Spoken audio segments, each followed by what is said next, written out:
구약성경 역대상 23장 1절에서 5절입니다.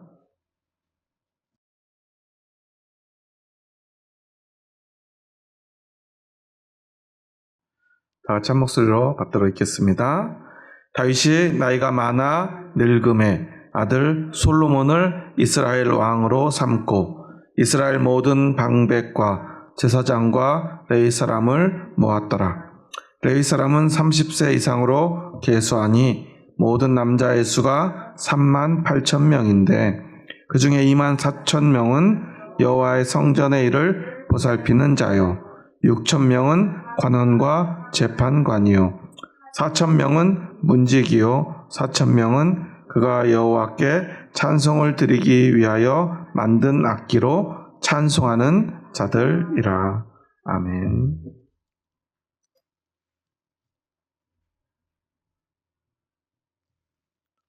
네. 지난 시간에 우리는 성전 건축을 준비한 다윗의 모습, 그리고 아들 솔로몬을 불러서 솔로몬에게 그 성전의 건축을 부탁하고 위임하는 모습에 대해서 생각해 봤어요. 지난 시간 우리는 그 말씀을 통해서 하나님께서는 대단한 능력 있는 사람, 많은 성취를 이룬 사람이 아니라 솔로몬처럼 아무것도 해본 적 없고 아무것도 할 줄 모르는 사람이라도 그가 그 연약한 모습을 하나님께 드린다면 하나님께서는 그에 필요한 모든 것들을 채우시고 인도하심을 생각해 보았습니다. 우리가 잘나서 우리가 능력이 있어서가 아니라 어쩌면 우리가 부족하기 때문에 우리는 하나님께 부름받고 하나님의 일을 감당하고 있음을 고백했습니다. 지난 시간 우리는 솔로몬이 어쩌면 세상에서 가장 두렵고 어렵고 그럼에도 가장 존경하는 다윗으로부터 자신의 그 부족함을 고백하는 모습을 통해 받았을 그 감격을 생각해 보았죠. 다윗이 만약에 그저 자신의 업적을, 자신의 능력을, 이제까지 했던 경험을 강조하며 솔로몬에게 훈계하고 가르치려 했다면 솔로몬은 오히려 더 주눅들고요, 더 약해졌을지도 모릅니다. 하지만 다윗은 솔로몬에게 훈계하고 가르치기보다는 오히려 하나님 앞에 선 자신의 연약함과 부족함과 잘못된 모습을 고백하죠. 물론 하나님이 주신 말씀으로 그것을 고백했지만 그래도 그런 자신의 모습을 인정하는 데는 많은 용기가 필요했을 것입니다. 그리고 다윗은 자신의 연약함과 자신이 할 수 없음을 인정하는 데서 멈추지 않고 필요한 모든 것들을 다 준비시켰죠. 성전 건축에 필요한 거의 대부분의 것들은 다윗이 준비했다고 해도 과언이 아닐 것입니다. 그런데 오늘 다윗은 그 성전을 짓는 것보다 더 중요한 것이 무엇인가를 솔로몬에게 이야기하고 있는지도 몰라요. 오늘 본문 1절에 보면 다윗이 나이가 많아 늙음에 아들 솔로몬을 이스라엘 왕으로 삼았다고 기록하고 있어요. 아무리 위대한 왕도요, 시간을 거스를 수 없습니다. 아무리 능력 있는 사람도, 아무리 많은 걸 가진 사람도 시간을 이겨낼 수 없어요. 결국 우리는 죽을 수밖에 없는 존재입니다. 거기에서부터 우리의 신앙은 시작되는 것인지도 몰라요. 나의 연약함과 나의 한계를 인정할 때부터.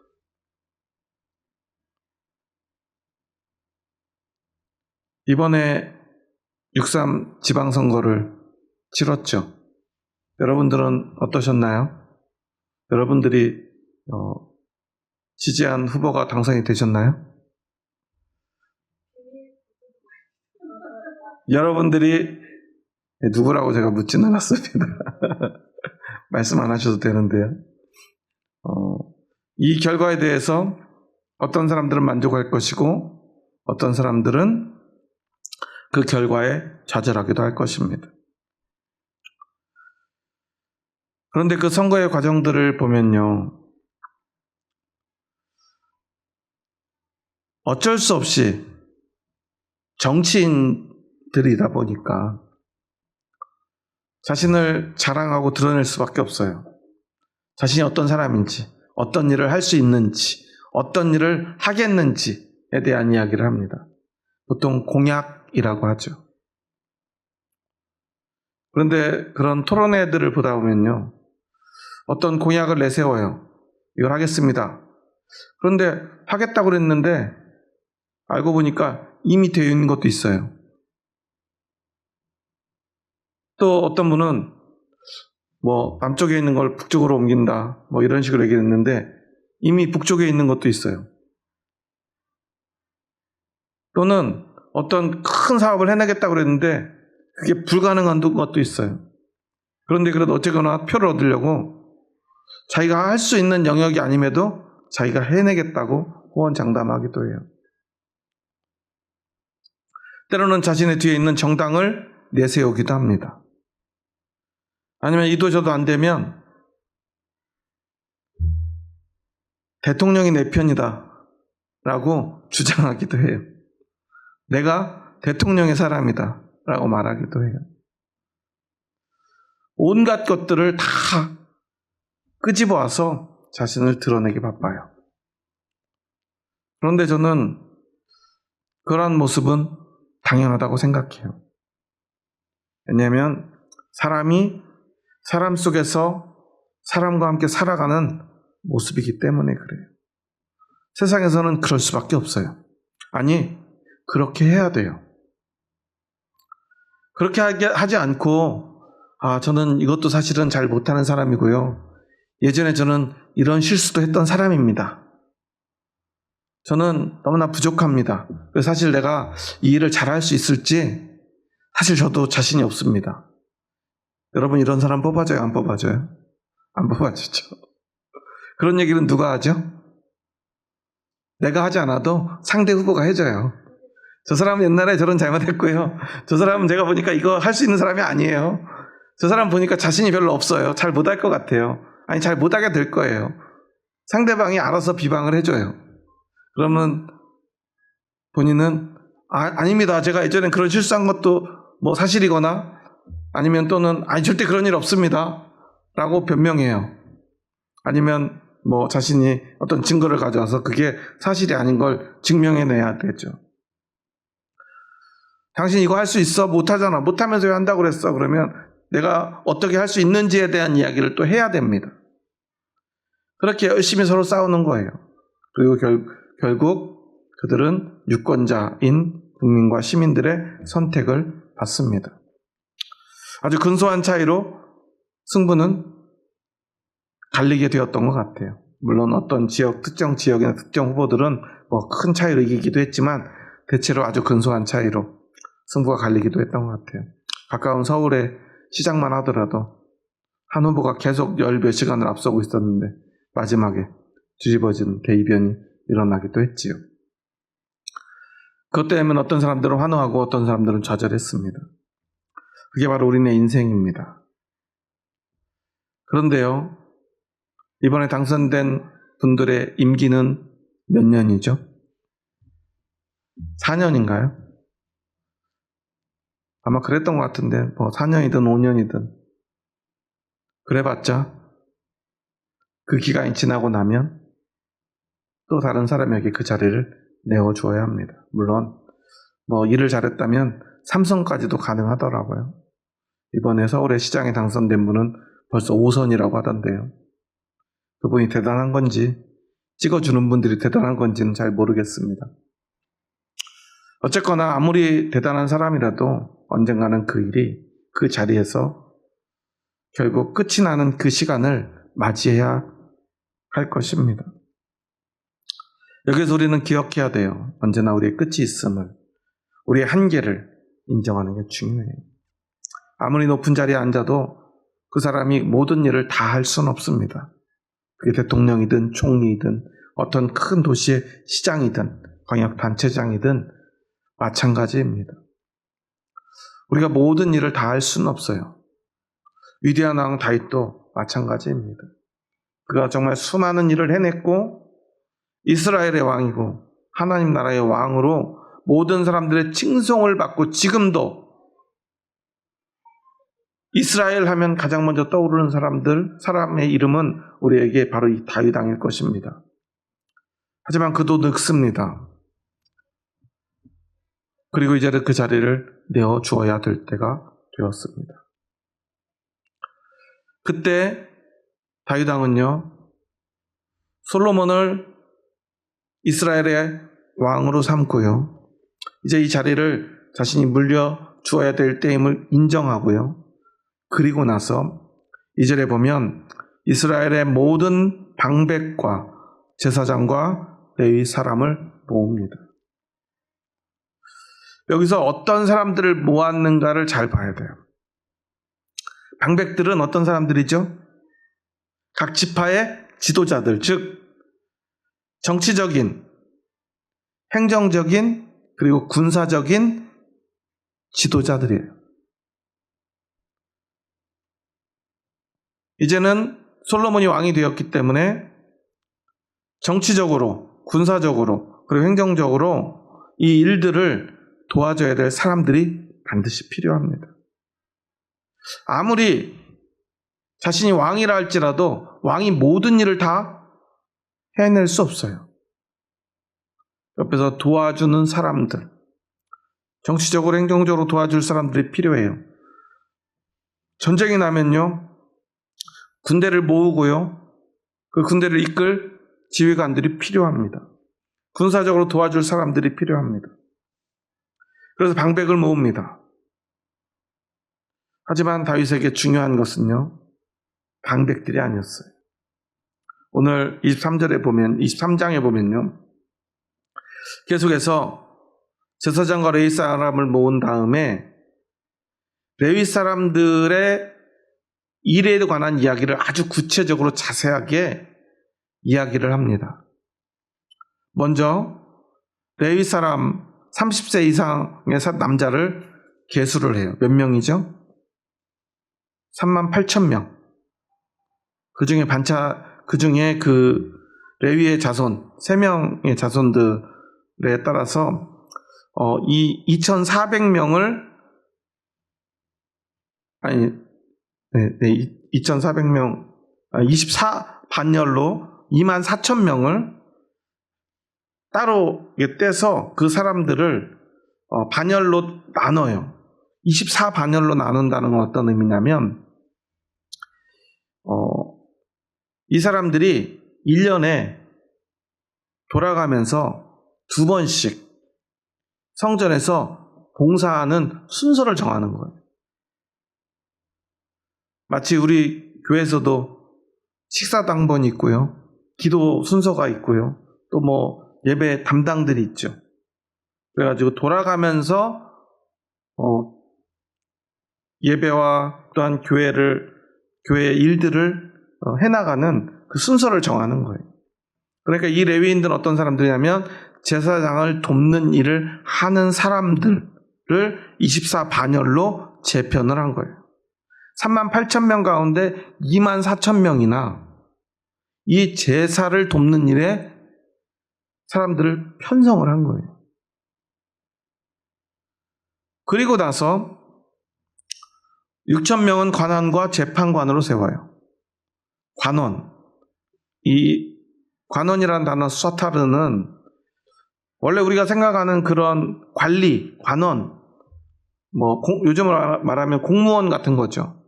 그런데 이스라엘 사람들에게 이 관리, 관원이라는 사타르는 우리가 신약 성경에는 이렇게 불려요. 서기관. 서기관은 뭐 하는 사람들이죠? 율법을 해석하는 직업. 율법을 해석하는 사람들이에요. 하나님의 말씀을. 그리고 재판관. 우리가 재판관은 뭐라고 부르죠? 우리나라에서 뭐라고 불러요? 판사라고 부르잖아요. 판사는 뭐 하는 사람이죠?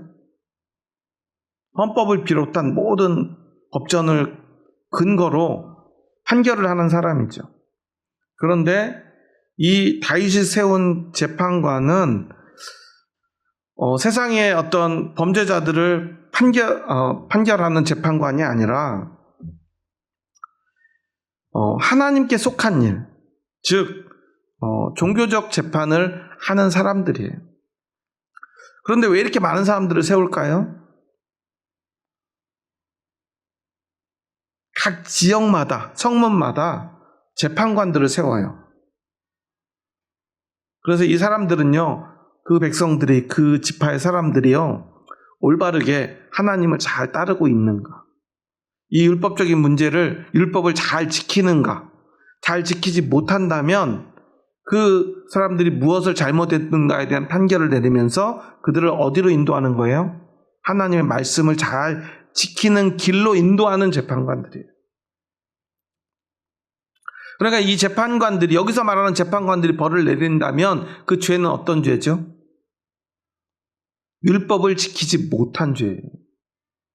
그러니까 신앙생활을 바르게 잘 하도록 돕는 재판관입니다.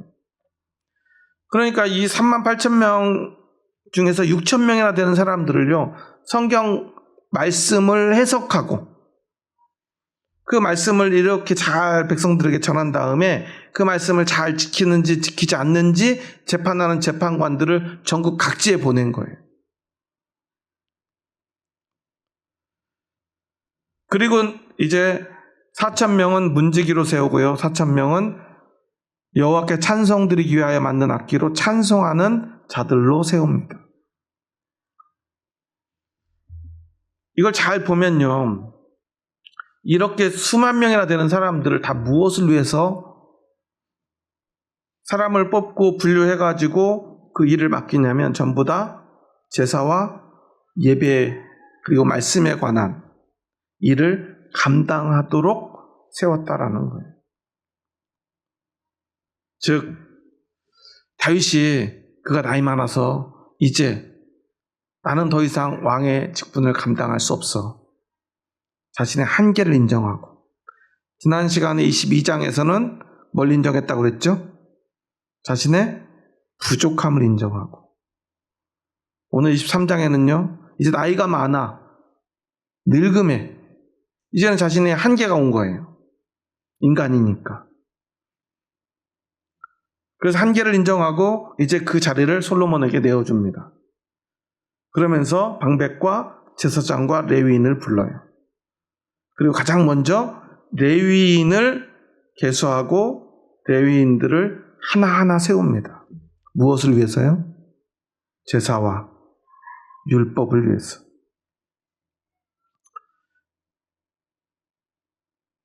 여러분 잘 생각해 보세요.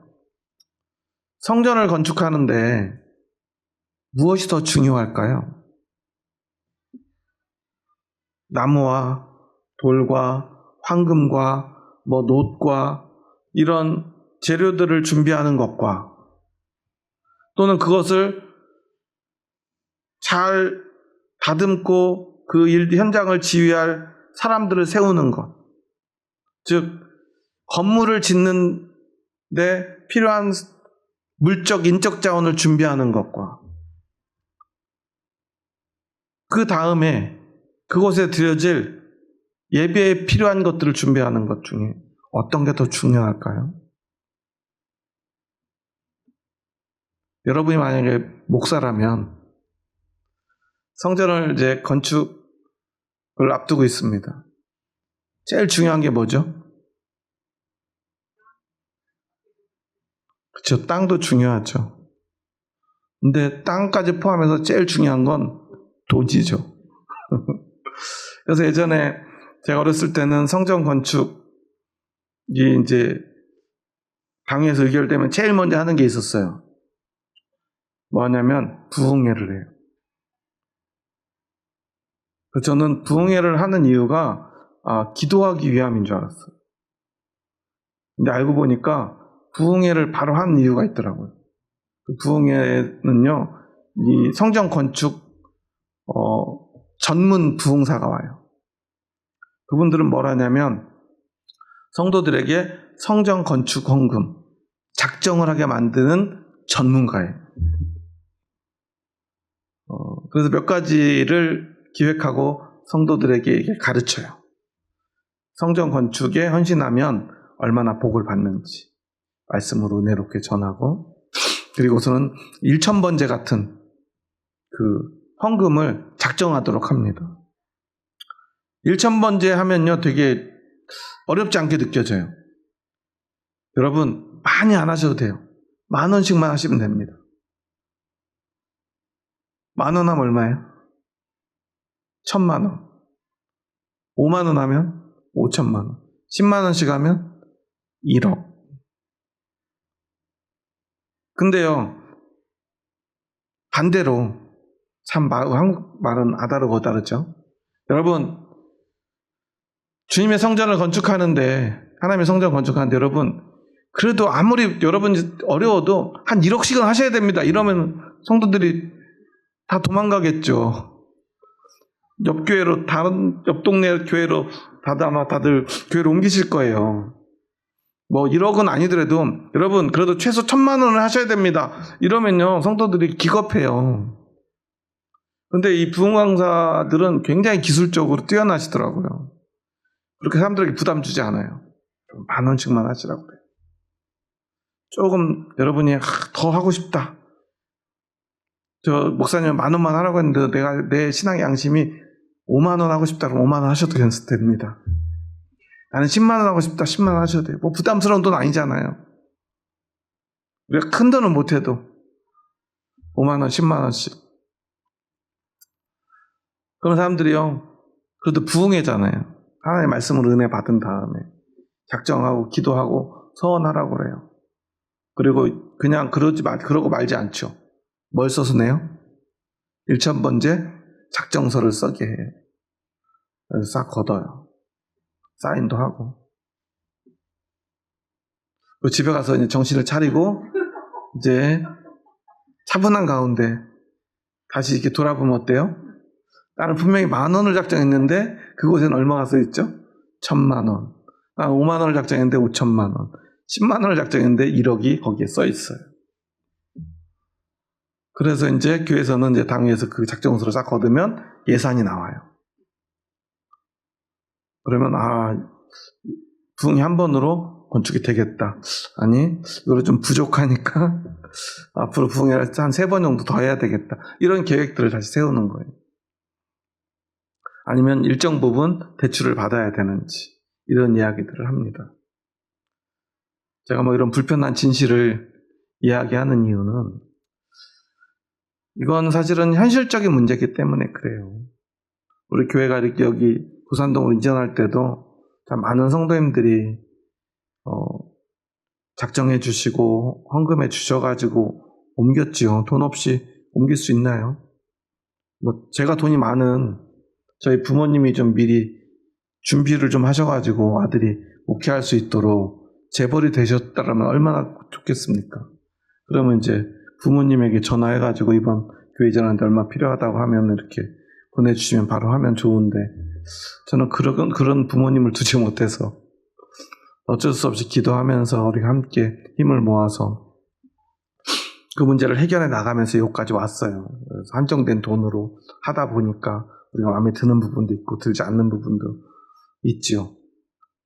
그러다 보니까 지금까지도 뭐 아직도 빚을 갚고 있기도 하고 이번에 거의 다 갚은 것 같기도 하던데요. 외부에서 감사원금이 들어와서 아마 남은 빚들을 그래도 좀 많이 갚았던 것 같아요. 다는 못했지만 뭐 여러 가지 방식으로 우리가 그 돈 문제들을 해결해 왔어요. 아무리 우리가 믿음이 좋아도요, 성전을 건축하거나 이전하는 데는 돈이 반드시 필요하죠. 그런데 여러분, 아무리 아름다운 건물을 지어도요, 넓고 크고 안락한 건물을 짓는다 할지라도 그 건물을 왜 지었는가를 잊어버린다면 그 크고 아름다운 건물은 아무 의미가 없어요. 물론 건축을 하는 것 자체는 너무나 중요하죠. 성전을 짓는 것. 다윗도요, 그것이 얼마나 자신의 바람이었는지요. 자신은 분명히 하나님께서 하지 말라고 그랬기 때문에 할 수 없는데도요, 어쩌면 다윗은요, 마음속으로 성전을 12번도 더 지었다 부쉈는지도 몰라요. 그리고 거기에 필요한 것들을요, 정말 구체적으로 하나하나 다 준비해놓고, 이런 기둥은 몇 개 정도 필요하니까, 이 나무는 큰 나무는 몇 개가 필요하고, 좀 작은 나무는 몇 개가 필요하고, 이런 것까지요, 정말 머릿속에서 하나하나 그려보면서 그것들을 다 준비해요. 너무나 중요하죠. 그런데, 다윗에게는요, 그 건물보다 더 중요한 게 있었어요. 대신 네가 건물을 지어. 근데 건물을 짓는 데서 끝나는 게 아니야. 그때서부터 시작되는 거예요. 우리가 왜 이 성전을 짓는 거지?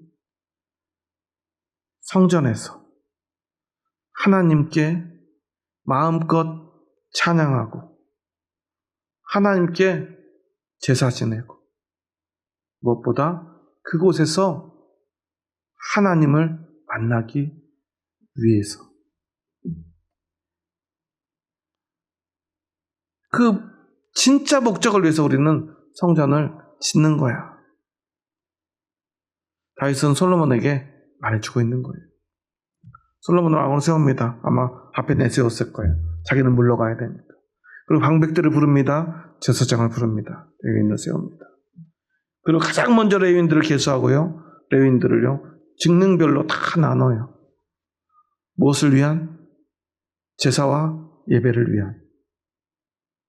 사람들을 먼저 세웁니다. 왜냐하면 이게 더 중요하니까. 이게 가장 중요하니까. 사실요, 이 레위인들을 이렇게 하나하나 24,000명은 24반차로 나눠가지고 1년에 2번씩 와서 봉사하도록. 그러니까 사실은 그 많은 사람들을 왜 세웠냐면 이렇게 레위인들이 제사장 일을 돕는 게 그만큼 어렵다는 거예요. 많은 사람이 필요하다는 거예요. 여러분 생각해 보세요. 24,000명이나 되는 사람들이 그냥 1년에 2번만 오면 돼요. 그게 만약에 정말 어려운 일, 중요한 일이 아니라면 그렇게 많은 사람들을 1년에 2번만 하게 할 게 아니라 한 12번 이렇게 하게 하면 더 적은 사람이 필요하겠죠. 더 많은 사람들을 이곳에 써요. 왜냐하면 그만큼 그 일이 중요하고 어렵기 때문에 그래요. 수천, 6,000명이나 되는 사람을요, 이 말씀을 해석하고 이 말씀이 잘 적용하도록 세워요. 4,000명이나 되는 사람을요, 성가대로 세웁니다. 여기서 찬송하는 자들, 악기로 찬송하는 자들이라고 그랬죠. 요즘 말하면 성가대일 거예요. 그런데 성가대원이 몇 명이에요? 4,000. 한 번에 4,000명이 찬양했을까요? 그러지 않았을 거예요. 그들이 돌아가면서. 왜 돌아가면서 해야죠? 그렇죠. 생업도 물론 하겠지만 그들이 연습하고 준비하는 시간이 많이 필요한 거예요. 그래서 이 찬양대가 모여 사는 동네가 있을 정도였어요. 예루살렘 근처에. 그러니까 그 마을은 요즘으로 말하면 무슨 촌이에요? 성가대촌. 성가대촌이 있어요. 그래서 그들이요, 그 성가대촌에서 예루살렘 성전까지 직통으로 그들만 다니는 길이 따로 있을 정도였어요. 그러니까 그들은 오직 무엇을 위해 사는 사람들이에요? 그렇죠. 찬양과 예배를 위해 사는 사람들이에요. 이런 것들을 쭉 가르쳐줘요. 그리고 그런 것들을 아주 정확하게 사람들을 정하고요. 한 명 한 명 명단을 정확하게 세우고요. 임무를 아주 구체적으로 맡기고요. 그래서 그 일들을 반드시 하도록 한 거예요. 사실 이미 400년 전에 이러한 율법, 이러한 체계는 모세 시대에 하나님으로부터 받아서 다 세워져 있던 것들이에요. 이미 명문화가 되어 있었어요. 그런데 다윗이 그가 늙어서 죽기 전에 솔로몬을 왕으로 세우면서 가장 먼저 한 게 이미 400년 전에 모세가 세워놓은 이 모든 예배의 체계들을 다시 한번 구체적으로 세워서 사람들 한 명 한 명 다 임명을 한 거예요. 왜 그랬을까요? 제사제도, 11조, 율법들 잘 지켜지지 않았기 때문이에요. 법이 없어서가 아니라 실행되지 못했기 때문이에요. 제가 예전에 지금 현직 이재명 대통령이 성남시장이 처음 됐을 때 제일 먼저 한 일 중에 하나가 그런 거였대요. 한 10월쯤 되면 이런 도시들은 대부분 곳곳에서 공사들을 해요. 어떤 공사하죠? 어떤 공사하냐면 대부분 우리 인도 블록을 다 뜯어내고 갑자기 바꿔요. 근데 멀쩡해요. 근데 다 바꿔요. 갑자기 그렇게 막 도로가 이렇게 파여있어도 안 하던 공사가 한 번에 다 진행이 돼요. 왜 그래요? 남은 예산 한 해가 가기 전에 다음 예산 타기 전에 다 쓰려고. 왜 그렇게 하죠? 예산 다 안 쓰면 내년에 예산을 깎아버려요. 지금 현장에서 일하는 사람들은 어떻게든 예산을 어떻게 하려고 그러죠? 올해 1억 받았으면 내년 얼마 받아야 돼요? 최소 1억 2천은 받아야죠. 그래야 이 능력이 있는 거잖아요. 그러니까 올해 이 돈을 최소한 다 쓰던가 부족해야 돼요. 그래 내년에 돈 더 달라고 하죠. 근데 막 하다 보니까 이제 1년이 다 갔는데 1억 받았는데 한 6천만 원밖에 안 썼네. 그럼 어떻게 해야 돼요? 후다닥까지 쓸 거 만들어서 4천만 원 정도 그 이상 쓸 거 만들어서 막 뭘 해야 돼요. 그때 시장이 됐던 이재명 시장이 모든 공무원들한테 그렇게 얘기를 했대요. 1년 동안 열심히 일했는데 돈 안 써도 그거 억지로 쓰려고 막 써서 없애지 말고 반납을 해라. 성실하게 열심히 일하고 반납한 부서에 오히려 예산을 더 많이 지원해 주겠다. 이번에 다 안 써도 내년에 증액해 주겠다. 그런데 만약에 만에 하나 안 써도 되는 돈을 억지로 그렇게 막 쓰다 걸리면 가만 안 두겠다. 예산 다 삭감해 버리겠다고 오히려 엄포를 놓으니까요. 그 성남시가요 엄청난 빚더미에 앉아 있었는데요. 불과 한 2년 만에 그 빚을 다 갚아버렸대요. 중요한 건요, 법이 없어서가 아니라 법을 제대로 실행하지 않았기 때문. 행정적인 절차나 그 일들을 감당할 사람들이 없어서가 아니라 그걸 제대로 시행하지 않았기 때문에 문제가 있었던 거예요. 돈이 없어서가 아니라 돈을 잘못 썼기 때문에.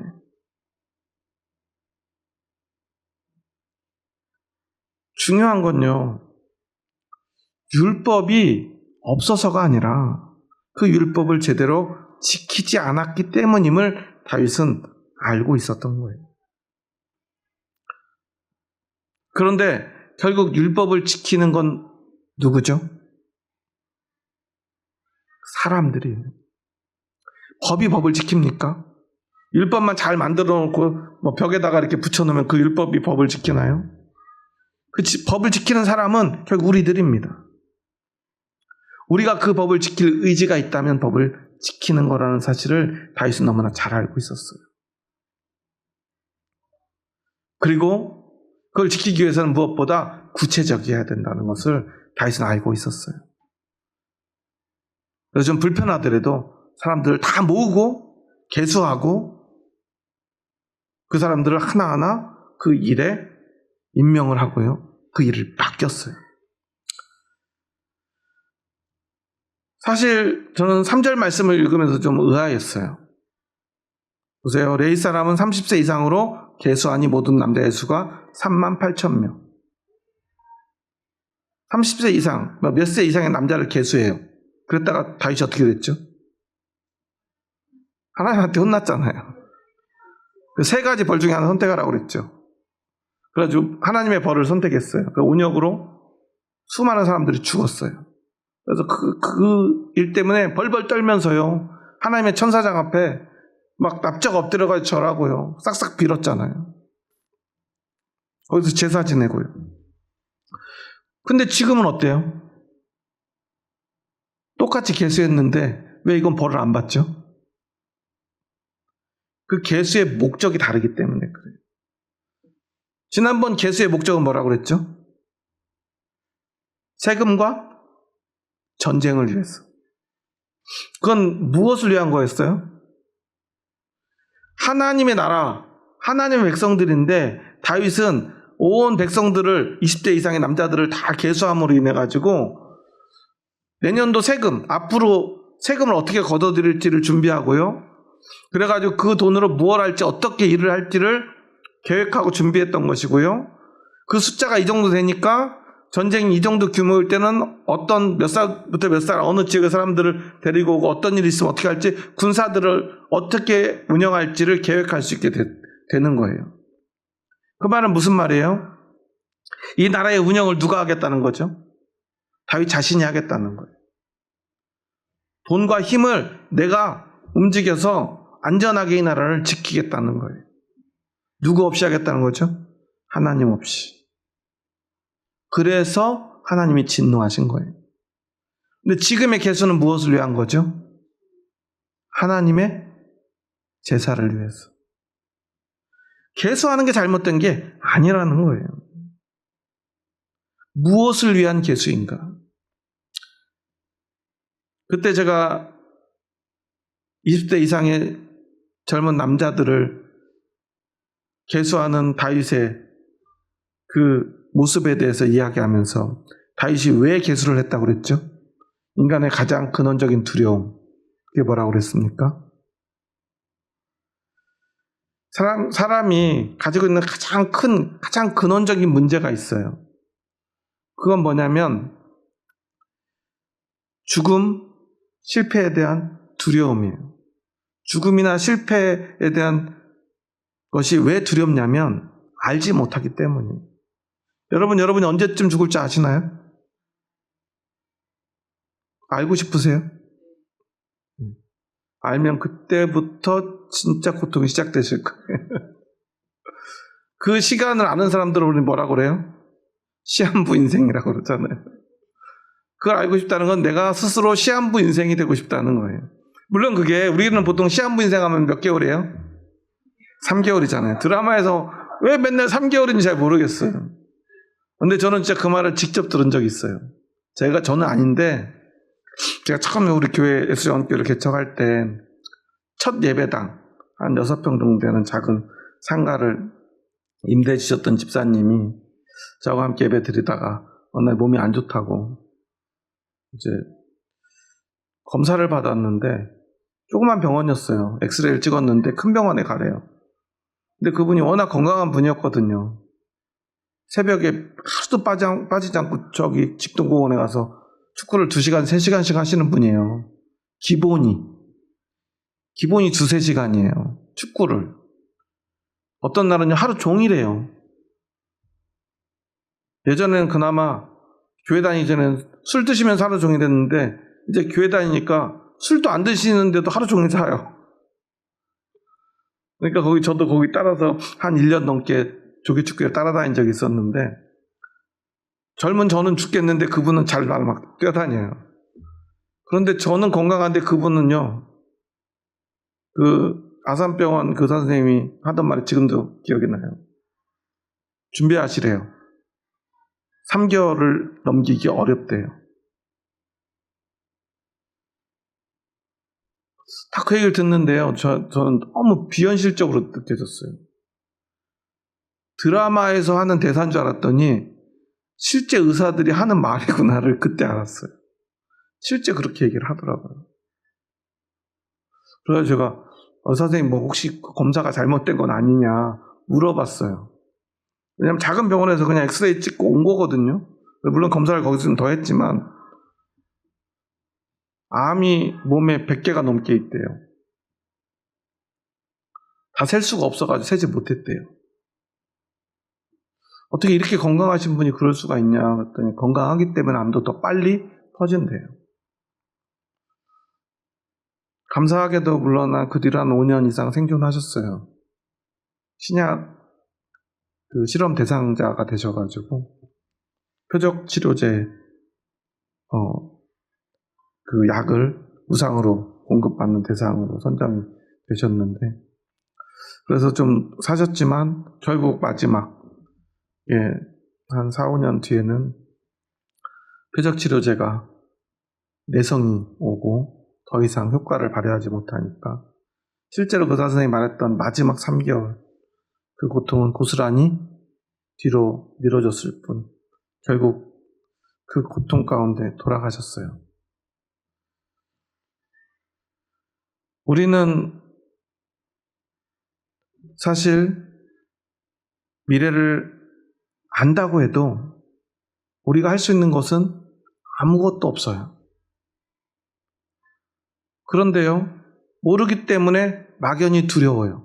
그러니까 우리는 어떻게 하냐면 이게 지금 효과가 있는지 없는지 몰라도요, 무언가를 계속 열심히 하는 거예요.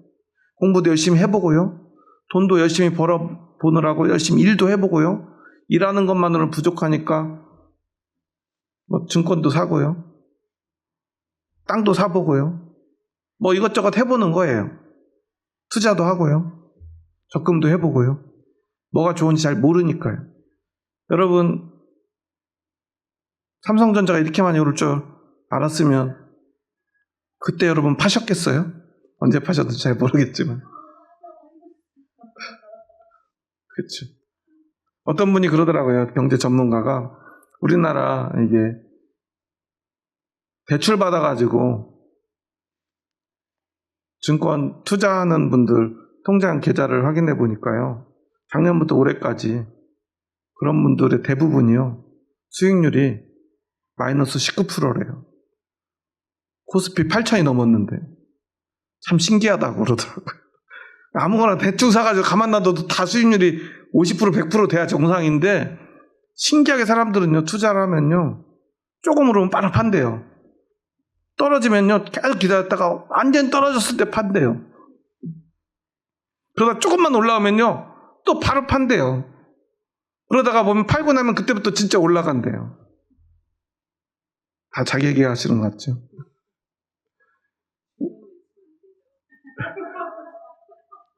우리가요 모르니까 그래요. 그러니까 우리는 두려워요. 매일매일 두려워요. 알면 두렵지 않기 때문에 그런 행동은 안 하겠죠. 어떤 바보 같은 사람이 그러나 싶은데 우리가 다 사실 그러고 있어요. 대부분이 다 그래요. 그런 거요. 사실 남들은 다 보면 돈 벌었다고 하는데요, 실제로 100명 중에 99명은 손해를 보고요, 1명 정도 돈을 버는데, 얘기하는 사람은 어떤 사람만 얘기해요? 번 사람만 얘기하니까. 여러분, 주식으로 돈 잃었다고 혹시 누구한테 자랑해 보신 적 있나요? 가끔 하시는 분 있는데, 그런 분들은 그 얘기 해가지고 득이 있어요, 없어요? 너 바보니, 이런 소리밖에 못 들어요. 그러니까 그다음부터 잘 안 하게 돼요. 자랑해봤자 그런 얘기 자랑해서 뭐예요? 그리고 대부분요, 돈 계속 잃다가 한 번 벌면 그거 자랑해요. 근데 다 합쳐놓으면 뭐예요? 마이너스예요. 대부분 다 그래요. 모르니까요. 근데 문제는요, 조금 알아도요, 별거 없어요. 반도체 시장, 지금 호황이라는 거 다 아시죠? 근데 여러분, 하이닉스 사줘요? 사람들 지금 그거 지금 이번에 200 넘었던데, 400, 500 간다고 막 얘기하잖아요. 아직도 계속 호황이 지속되고 있다. 삼성전자 60만원 간다, 59만원 간다, 이번에 일본에서 발표를 했던데. 굳이 일본에서 왜 한국 삼성전자가 59만원 간다고 얘기하는지 잘 모르겠지만, 그런데요, 지금 아직 30몇만 원이잖아요. 그럼 지금 사야 되잖아요. 2배 가잖아요. 1억 내면 2억 되잖아요. 근데 못 사요, 우리는. 불안해서. 모르니까. 다 알지만 못 사요. 알아도 몰라도 우리는 못해요. 그게 우리예요. 우리는 그것을 인정하는 게 중요해요.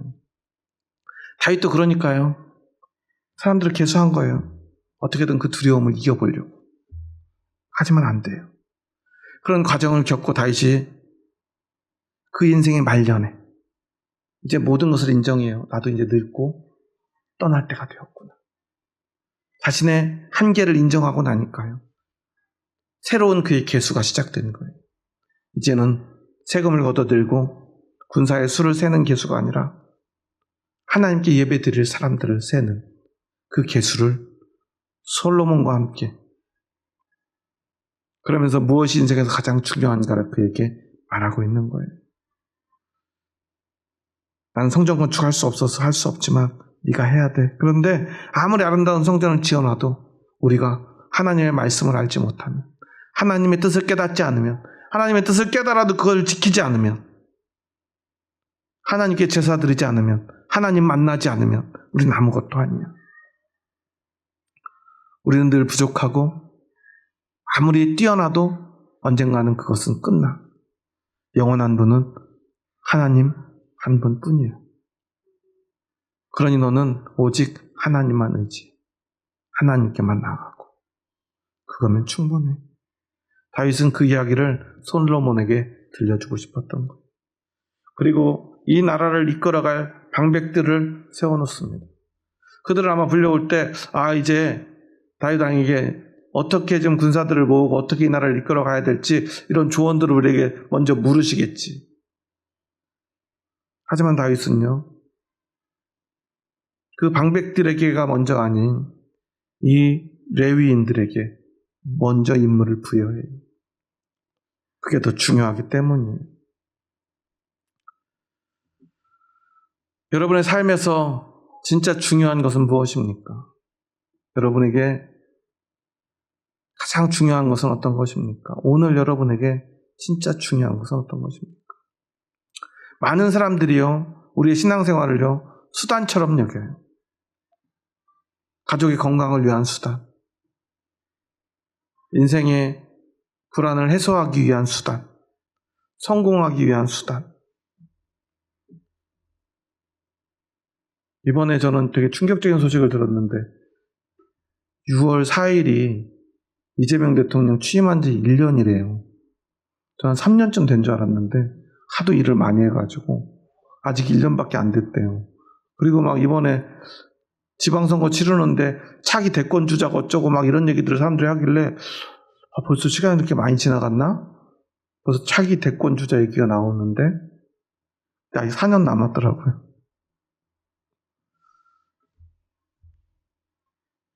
여러분 생각해 보세요. 아무리 뛰어난 대통령이라 할지라도 어쨌거나 시간은 지나가잖아요. 1년밖에 안 지났어요. 1년 지난 것도 아쉬워하는 분들도 있더라고요. 벌써 1년이나 지났다고.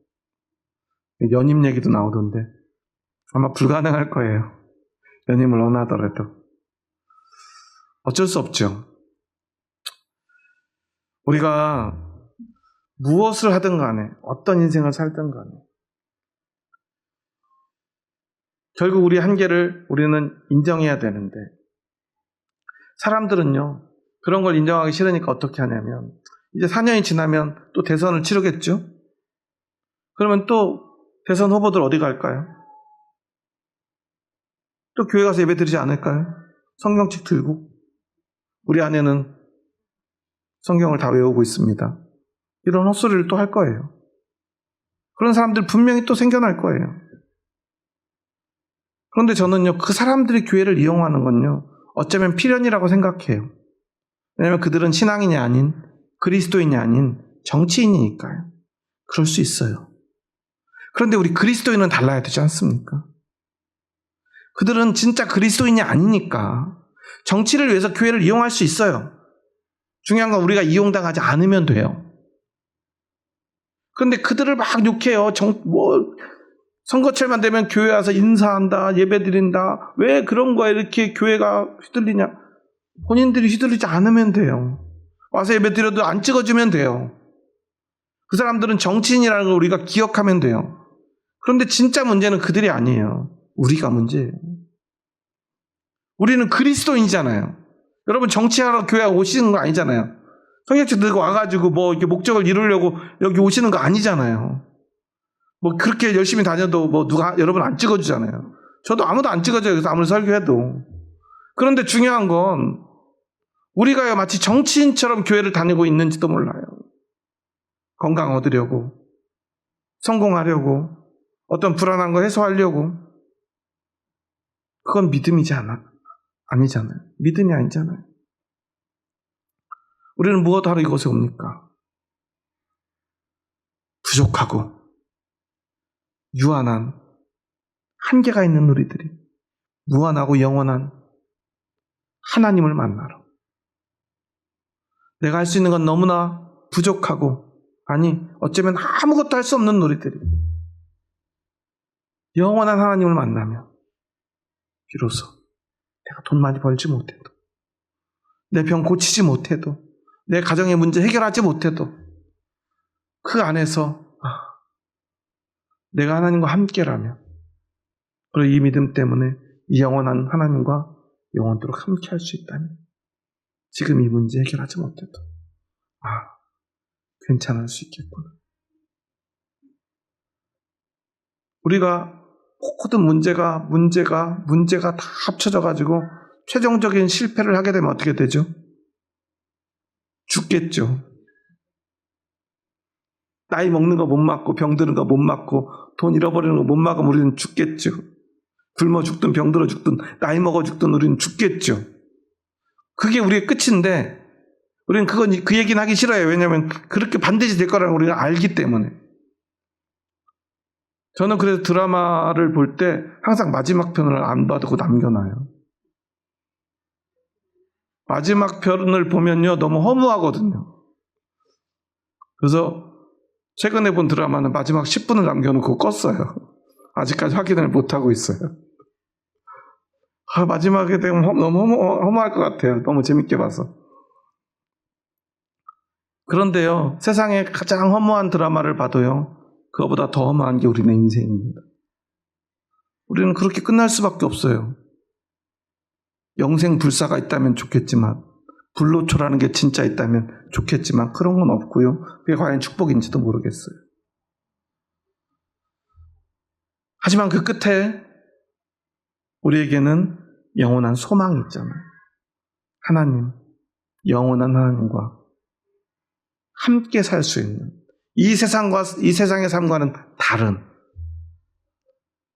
진짜 행복하고 늘 기쁘고 지루하지 않은, 재밌는 그 기쁨이 영원토록 넘치는, 웃음이 끊이지 않는 그런 나라가 우리를 기다리고 있음을.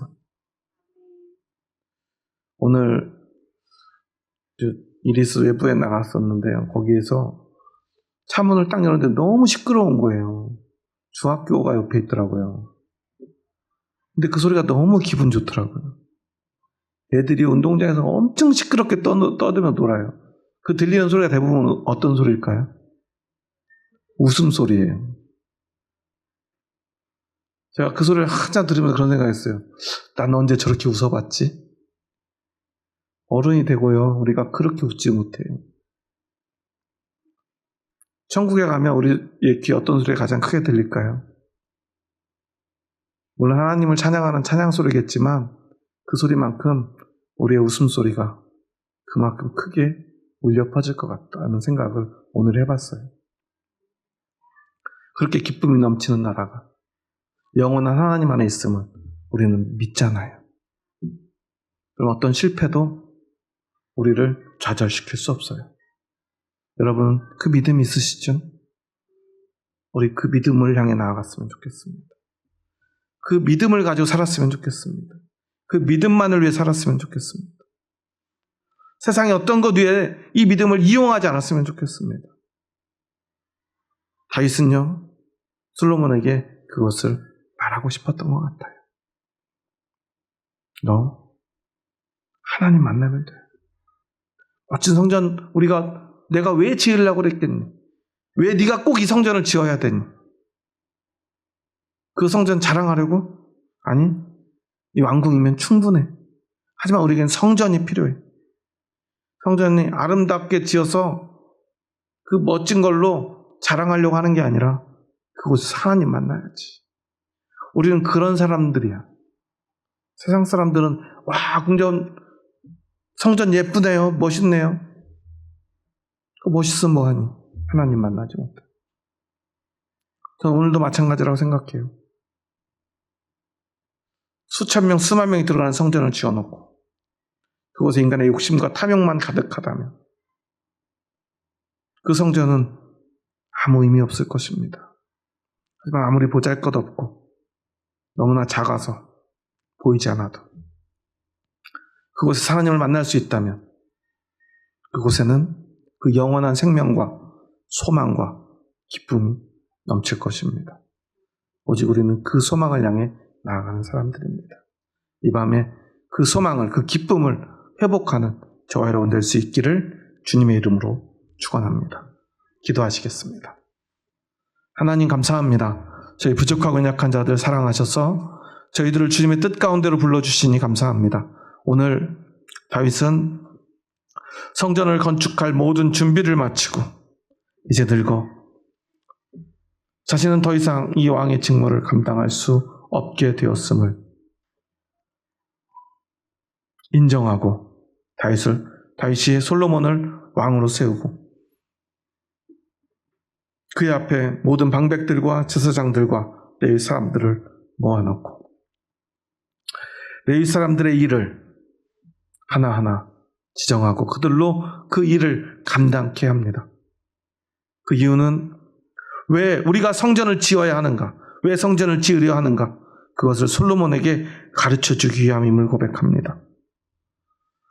우리가 오늘 이곳에 나온 것, 우리가 이렇게 열심히 성전을 짓고 또한 이전하고 또한 가꾸고 지키는 이유는 오직 그곳에서 하나님을 만나기 위함임을 잊지 않게 하여 주시옵소서.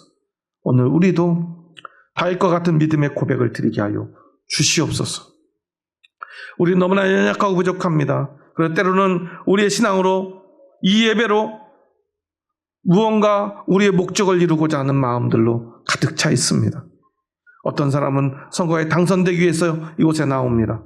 어떤 사람들은 건강을 위해서 나옵니다. 어떤 사람들은 돈을 위해, 성공을 위해, 문제 해결을 위해, 불안함을 해소하기 위해 교회로 나옵니다. 하지만 그것이 우리의 목적이 될 수 없음을 기억하게 하여 주시옵소서. 오직 그 하나님 만나는 그 순간 그 예배가 우리의 목적이 될 수 있도록 허락하여 주시옵소서. 오히려 그 예배를 위하여 우리는 건강을 원하고 하나님께 마음껏 예배하고 하나님께 헌금하고 하나님의 일을 감당하기 위해서 우리가 돈을 벌고